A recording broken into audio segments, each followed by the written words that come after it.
অনেকে মনে করতে পারেন যে আমি আওয়ামী লীগের সাপোর্ট করি, আবার অনেকেই মনে করতে পারেন আমি বিএনপি সাপোর্ট করি, আবার অনেকেই মনে করতে পারেন না জামাতে সাপোর্ট করি। আসলে আমি কারোই সাপোর্ট করি না। আমি ন্যায়, সততা, ইনসাফ এর সাপোর্ট করি। যারা এই পথে আছে, এই পথে থাকবে, তাদের সাথে আমি লড়ে যাব।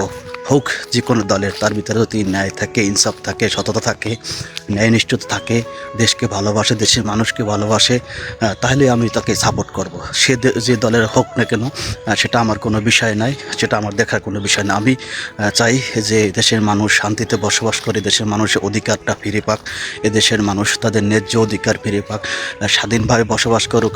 যার জন্য 1971 সালে মুক্তিযুদ্ধ, ভাষা আন্দোলন, যুগে যুগে আন্দোলন, 1947 সালে দেশ বাক 24-এর আন্দোলন, যার ফলে মানুষ এই স্বাধীনতা অর্জন করেছে, স্বাধীনতার স্বাদটুকু যেন পায়।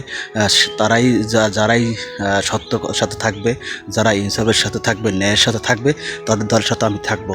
এটা হোক যে কোনো দল, যে কোনো ব্যক্তি।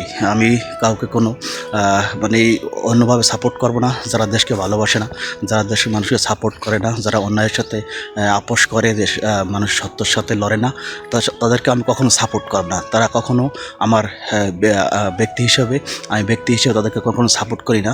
যারা ন্যায়ের সাথে আছে, সত্যতার সাথে আসে এবং ন্যায় প্রতিষ্ঠিত করতে চায়, দেশে ইসলামিক শাসন কায়েম করতে চায়, দেশকে সবাই অধিকার ফিরিয়ে দিতে চায়, তাদের সাথে, দলের সাথে আমি আছি এবং থাকবো, লড়ে যাব। সে যে কোনো দলের হোক না কেন, সেটা কোনো বিষয় নয়।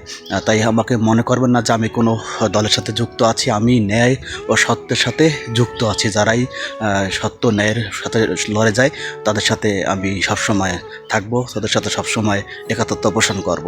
আমরা অন্যায়ের সাথে লড়বো ইনশাল্লাহ। সত্য প্রতিষ্ঠিত হবে, ন্যায় প্রতিষ্ঠিত হবে, ইনসাফ প্রতিষ্ঠিত হবে। সেই লক্ষ্যে আমরা কাজ করতে যাচ্ছি। আল্লাহ হাফেজ।